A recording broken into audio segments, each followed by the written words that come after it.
नमस्कार।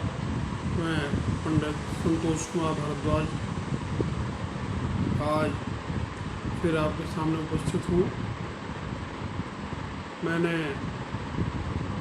पृथ्वी पर जीवों की उत्पत्ति के संबंध में एक श्रृंखला लेखों की श्रृंखला बनाई है, जिसका पहला पाठ है सृष्टि रचना। उसी श्रृंखला में मैंने आपके सम्मुख सूर्यवंश की उत्पत्ति का वर्णन किया था। मैंने आपको चंद्रवंश की उत्पत्ति के बारे में बताया और आज मैं आपको जनक वंश की उत्पत्ति के बारे में बता रहा हूँ। मूल रूप से सूर्यवंश, चंद्रवंश और जनक वंश देखा जाए तो ये एक ही श्रृंखला है, एक ही चेन है। और इसमें जो भी कुछ समय समय पर परिवर्तन हुए हैं वो आपके सामने मैंने प्रस्तुत किए हैं। आज मैं आपको जो बता रहा हूँ वो मूल शब्द है जनक। जनक का मतलब होता है उत्पत्ति करता, पैदा करने वाला। और क्योंकि हम महाराजा जनक की कर्मभूमि को मिथिला भी कहते हैं, तो हमें जानना चाहिए कि मिथिला का अर्थ क्या है। मिथिला 3 शब्दों से मिलकर बना है और इसमें मी आता है ब्रह्मा जी के लिए, थी आता है भगवान विष्णु के लिए और ला आता है भगवान शिव अर्थात महेश। सृष्टिकर्ता, पालनहार और संहार करता, ये तीनों ही मिथिला से जुड़े हुए हैं। जैसा हम जानते हैं, यह एक अति प्राचीन नगर, राज्य और सांस्कृतिक केंद्र था। वर्तमान काल में इसके अंदर बिहार के तिरहुत, दरभंगा, मुंगेर, कोसी, पूर्णिया, भागलपुर आदि स्थान आते हैं और इसमें नेपाल के कुछ तराई वाले क्षेत्र भी शामिल हैं। इसका उल्लेख हमें शतपथ ब्राह्मण, वाल्मीकि रामायण, महाभारत और पुराणों में भी विस्तार से मिलता है। स्पष्ट कर दूं कि भगवान श्री राम का जन्म त्रेता युग में हुआ था और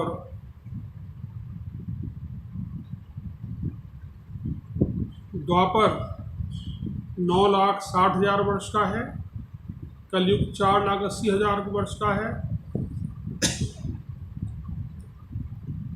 और त्रेता 9,60,000 वर्ष का दुगना।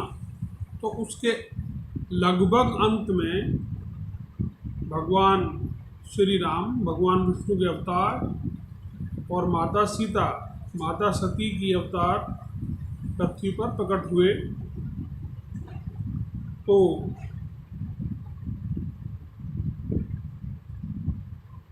अब राजा निमि का यहाँ जिक्र आता है। हम एक शब्द बोलते हैं निमेश, पलक झपकने में जितना समय लगता है उसको निमेश कहा जाता है।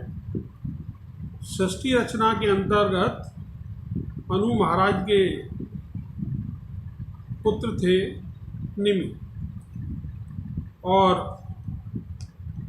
निमि जो थे इनके पुरोहित थे वशिष्ठ जी। वशिष्ठ जी मृत्यु लोक में आना नहीं चाहते थे। उन्होंने ब्रह्मा जी से कहा कि मैं वहाँ नहीं जाना चाहता। तब ब्रह्मा जी ने कहा, देखो इसी सूर्यवंश में भगवान श्री हरि विष्णु के अवतार राम प्रकट होंगे और तुम्हें उनकी पुरोहिताई करनी है। अब वशिष्ठ जी मान गए। अब यहाँ पर क्योंकि माता सीता भी प्रकट हो रही हैं, भगवान राम भी प्रकट हो रहे हैं और एक ही कुल परंपरा में, वंश परंपरा में हमें विवाह की अनुमति नहीं है। इसके पीछे अनेकों वैज्ञानिक कारण हैं। तो शादी ब्याह के लिए कम से कम 7 पीढ़ी का अंतर भारत में रखा जाता है और इसका मूल कारण है आनुवांशिक कमियों को, बीमारियों को आगे ना बढ़ाना। भगवान ब्रह्मा ने अपनी माया से निमि को मतिभ्रम कर दिया। निमि ने यज्ञ करने के लिए वशिष्ठ जी को बुलाया।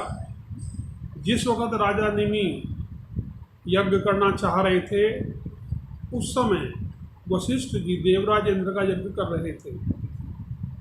एक समय दोनों यज्ञ हो नहीं सकते थे। उनकी इंतजार ना करके निमि ने यज्ञ प्रारंभ करा दिया। जब देवराज इंद्र का यज्ञ पूरा करके गुरु वशिष्ठ पधारे तो उन्होंने निमि को श्राप दे दिया और निमि का शरीर मृत होकर गिर पड़ा। निमि ने भी मरते मरते वशिष्ठ जी को श्राप दिया। वशिष्ठ जी भी अपनी आत्मा को लेकर वरुणदेव के पास गए और उनकी आत्मा में प्रवेश हो गया उनका। ये मैं आपको शेष वर्णन फिर कोई बताऊंगा। तो संतों ने, हम उनको संत ना कह के महान वैज्ञानिक कह सकते हैं, उन्होंने राजा निमि के शरीर का मंथन किया। जैसे कि आजकल आपने सुना होगा कि एक पशु के शरीर से दूसरे पशु को तैयार कर लेना, तो उसी विधि का ये वर्णन है। और राजा निमि के शरीर से जो पुरुष उत्पन्न हुए वो मिथि कहलाए। मिथि माने मृत शरीर से उत्पन्न हुए। अब यहाँ से आगे हम देखते हैं कि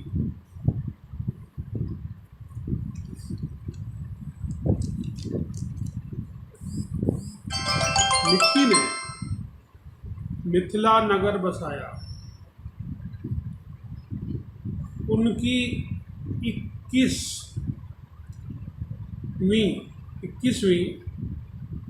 जो पीढ़ी थी उसमें महाराज क्षीरध्वज पैदा हुए। महाराज क्षीरध्वज के बारे में हम जानते हैं कि उनको विदेही भी कहा जाता है। वो प्रजापालक थे और राजा बनकर भी वो पूरी तरीके से ऋषि मुनियों के जीवन का यापन करते थे।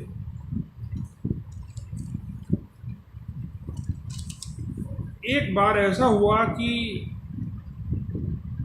महाराज जनक के राज्य में 12 वर्ष तक बारिश नहीं हुई। जब बारिश नहीं हुई तो ब्राह्मणों ने, ऋषि मुनियों ने उनसे कहा कि आप यज्ञ कराएं, देवराज इंद्र को प्रसन्न करें। तो यज्ञ किया गया। यज्ञ के लिए भूमि उत्पन्न लेवल करने के लिए, बराबर करने के लिए महाराज जनक ने हल चलाया और वो हल खेत में फंस गया। उसके अंदर एक कलश निकला। उस कलश के अंदर माता सीता थी। यहाँ पर एक दूसरी कहानी आ जाती है। रावण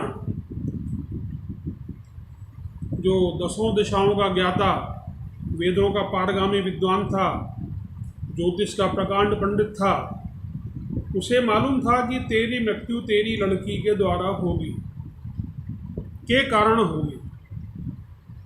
और इसीलिए जब मंदोदरी को गर्भ ठहरा तो उसे पता पड़ गया कि ये कन्या है। उसने गर्भपात करा दिया और राक्षसियों द्वारा वो गर्भ एक बर्तन में सहेज कर लंका से कई हजार किलोमीटर दूर जनकपुरी की सीमा पर दबा दिया गया। और ये वही कलश था जिसमें मंदोदरी का गर्भ था। इस प्रकार माता सीता प्रकट हुई। उनका लालन पालन राजा जनक ने अपनी संतान की तरह से किया। और जब विश्वामित्र भगवान श्री राम को और लक्ष्मण जी को लेकर राक्षसों का विनाश करवा रहे थे, उसी दौरान वो राजा जनक के स्वयंवर में पहुँचे। वहाँ शिव धनुष को तोड़ा गया, भगवान परशुराम प्रकट हुए और उसके पश्चात माता सीता और भगवान श्री राम का विवाह संपन्न हुआ। तो मैंने आपको बहुत संक्षेप में जनक वंश के बारे में बताया। मैंने इस वंश परंपरा को डिटेल में विस्तार पूर्वक अपने ब्लॉग पर लिखा है और टाइटल है जनक डायनेस्टी, जनक वंश। ब्लॉग का नाम है संतोष की पाठशाला .blogspot.com। अभी मैं आपको 1 मिनट में पूरा राइटअप दिखा रहा हूँ और आप इसको देखें और अपनी आवश्यकता अनुसार इसका आप अध्ययन कर सकते हैं। अब मैं इसको फोकस कर रहा हूँ अपने लैपटॉप के ऊपर।